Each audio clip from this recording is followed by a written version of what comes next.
Jika Rizik jadi justice collaborator, poros JK Anies Rizik jadi neraka. Penulis, Nina Nur. Secara asosiasi dan jaringan, banyak pihak yang dikaitkan sebagai bohir, yang mendanai kehidupan Rizik di Arab Saudi tanpa bekerja. Namun, selentingan soal kepulangan Rizik hanya dikaitkan dengan Yusuf Kala, JK. Berbagai teori dan dugaan beredar di depan publik, sampai populernya nama Charlie Chaplin dan Hitler. Tidak ada yang bisa melarang masyarakat berasumsi. Apalagi berdekatan dengan kepulangan Rizik, JK memang sempat bepergian ke Arab Saudi. Ya susahlah untuk melarang orang untuk menduga bahwa di balik kepergian JK dan kepulangan Rizik itu memang ada kaitannya. Ditambah lagi dengan analisa majalah Gatra yang menduga sudah terbentuk sebuah poros baru di dunia politik tanah air, yakni poros JK Anies Rizik. Disertai gambar cover yang sangat representatif. Semua ditunjang lagi dengan berbagai pernyataan JK yang nampak memihak Rizik.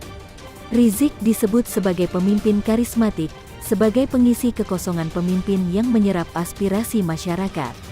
Ketika Rizik ditertawakan publik karena kabur dari RS Umi Bogor, JK masih dengan setia membelanya.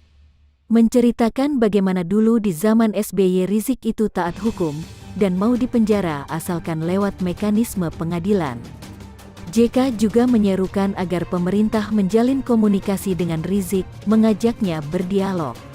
Padahal Mahfud MD juga baru saja menceritakan alasan pemerintah tidak mau rekonsiliasi dengan Rizik.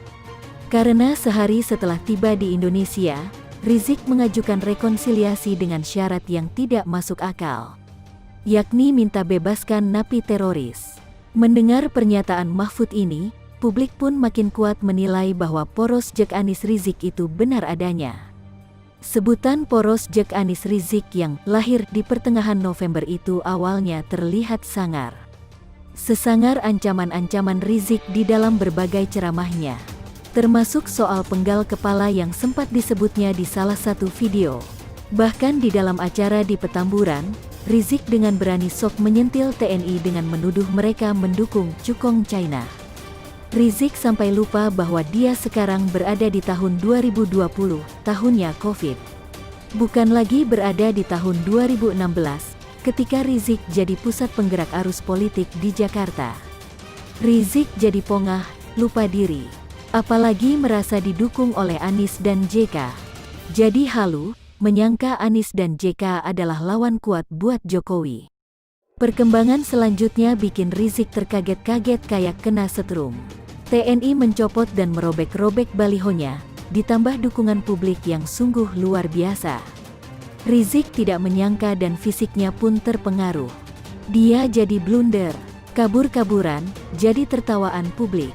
Lalu terjadilah insiden di Cikampek, 6 laskar tewas. Rizik mengira ini adalah kesempatan lain buat dia memperbaiki blunder-blundernya. Dia memainkan narasi untuk memojokkan Polri, tapi apa daya. Polri juga bisa main catur. Rizik jadi tersangka dengan pasal-pasal yang berat.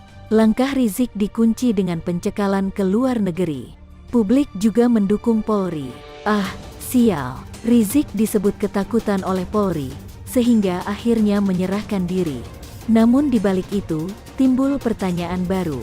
Rizik menyerah atau minta perlindungan sama Polri? Perlindungan dari siapa? Kita kembali ke asumsi awal, bahwa ada bohir yang mendanai kepulangan Rizik dan segala pergerakan massa yang menyambutnya. Yang menyediakan sarana memberangkatkan para pendukung dan simpatisan FPI Rizik dari berbagai daerah menuju ke bandara.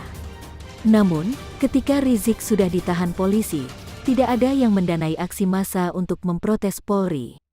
Adanya hanya aksi-aksi lokal di berbagai daerah. Tidak ada aksi massa besar yang mendatangi Polda Metro Jaya dan mengadakan demo di sana. Kenapa? Karena tidak ada yang membiayainya.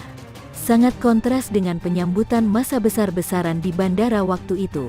Sampai di sini, bisa ditarik kesimpulan bahwa nampaknya Rizik mulai ditinggalkan oleh siapapun yang jadi bohirnya.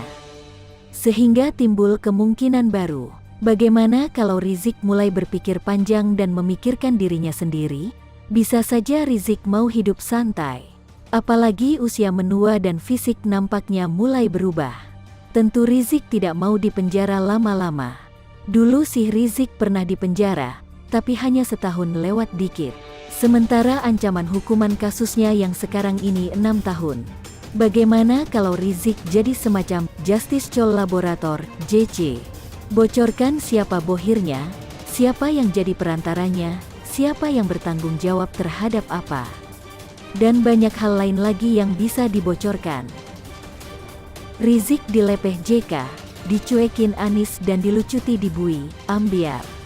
Rizik dilepeh oleh JK sang politisi yang banyak disebut-sebut dan dikaitkan dengan kepulangannya ke Indonesia. Apalagi hubungan segitiga, Anies, Rizik dan JK yang jadi kunci suksesnya Anies untuk didongkrak sebagai gubernur amanah di DKI kini menjadi kisah usang.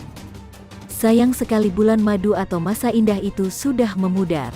Rizik yang kini nasibnya apes dan statusnya dari yang mulia turun derajat, dari imam jumbo jadi imam cilik di Polda Metro, kesialan bertubi menimpanya. Rizik sendirian dalam arti tak ada lagi masa fanatik yang berani mengawalnya dan berkoar-koar di lapangan dengan ganasnya. Rizik menyadari hal ini sehingga tak ada lagi upaya atau seruan untuk menggalang massa dari dan untuk dirinya. Sadar, realistis tepatnya karena kasus yang rumit menjeratnya. Persoalannya adalah Rizik tersangka kerumunan massa. Jika masih mencoba memprovokasi lagi untuk menggalang massa, maka hukuman akan terus bertambah menjerat dirinya. Tapi yang paling menohok dan itu fakta adalah penyebab vital lumpuhnya aksi lapangan dari grup Petamburan adalah karena krisis dana. Dulu dana cepat mencair dan mengucur dari sponsor besar membuat mereka tak pernah kehabisan logistik. Sekarang, seret, ditambah JK ikut melepehnya. JK menyatakan bahwa dia ikut tersinggung dengan tawaran dari Rizik. Loh kok tawaran? Mudah sekali untuk meganalisisnya. Jika ada tawaran berarti keduanya ada hubungan baik dong. Nah, hubungan ini yang makin membuat kecurigaan. Jika katakanlah JK menolak tawaran dan mengklaim tersinggung, apa yang membuat JK tersinggung? Ataukah respon JK itu untuk membersihkan dirinya dari apa yang dihembuskan netizen soal keterkaitan dirinya dengan Rizik? Bisa jadi JK ingin menegaskan posisinya karena si Rizik sudah tersudut dan terpojok sebagai tersangka dan sedang diproses hukum. Atau skenario awal tak berjalan dan JK tak menduga Rizik akan dijebloskan ke dalam tahanan. Atau jangan-jangan karena kerajaan bisnisnya lagi terguncang maka mau tak mau pengeluaran harus direm. Pengeluaran di masa paceklik jelas makin mencekik dan itu bisa jadi bumerang. Akhirnya Rizik jadi gigit jari deh. Kalau Pak JK mau mengklarifikasi hal ini, netizen sebenarnya sudah memahami dari pengakuan JK sendiri yang terbaru soal dukungannya ke Anies dan ingin menjegal atau menghalangi Ahok. Dari kisah itu jelas bahwa sosok penjegal Ahok di lapangan tak lain dan tak bukan adalah Rizik. Analisis dari Mas Alif menguatkan serta mengkonfirmasi hal ini.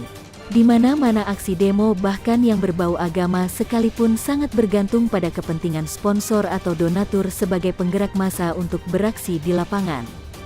Jadi jangan berpikir demonya itu adalah tulus atau karena digerakkan oleh agama. Sejatinya demo itu terjadi karena ada hubungan simbiosis dari para penyandang dana dan eksekutor lapangan. Jadi demo berlanjut pada zaman dulu karena sponsor sangat murah hati untuk mengucurkan dananya. Kendati dana bermiliar-miliar, ujungnya ketika sampai ke pasukan Nasbung jadi makin menciut dan mengkerut juga. Pasukan Nasbung harus bersyukur ketika dikasih Nasbung karet 2 atau 3 plus amplop ala kadarnya. Jadi mau berapa juta pasukan yang datang maka dijaminlah logistik itu pasti akan tersedia untuk memberi makan ribuan atau jutaan mulut yang capek teriak-teriak dan dahaga sepanjang hari dalam kondisi berpanasan dan berjalan jauh. Begitulah dilepeh JK dan dicuekin Anies membuat Rizik makin terpuruk. Melihat kondisi Rizik yang mengenakan seragam oranye yang menjadi kostum dari napi makin menegaskan kondisi Rizik yang sekarang ini. Dia adalah tersangka dan dihantam bertubi dengan banyak kasus. Bahkan ketika masuk penjara untuk ketiga kalinya memori netizen kembali muncul dan diingatkan bahwa Rizik memang langganan keluar masuk penjara. Atau istilahnya residivis, jam terbang di penjara lumayan, keluar lagi buat ulah dan diciduk untuk masuk lagi. Status ini membuat seorang Anis pun seakan tak sudi lagi mengunjunginya. Dulu saat pulang dari Saudi dan tiba di Jakarta, si Anis langsung bergerak dan menyambut kedatangan Rizik di Petamburan. Giliran Rizik masuk penjara dan itu masih di wilayah Jakarta, kok enggak dibesuk? Begitulah para politisi penunggang Rizik sekarang cuci tangan, bahkan menendang Rizik sampai dia terjengkang. Begitulah dunia politik sangat kejam, sampai Imam Jumbo pun sudah dianggap hina dan kalau bisa dijauhi. Nasib sang Imam Jumbo makin terhinakan oleh para politisi yang dulu memanfaatkannya. Jadilah Rizik hanya bisa mengadu ke istrinya dan Allah yang disembahnya. Nasib boneka politik dan agama yang sangat tragis dan memilukan, akhirnya dikerjain juga oleh para dalang politik.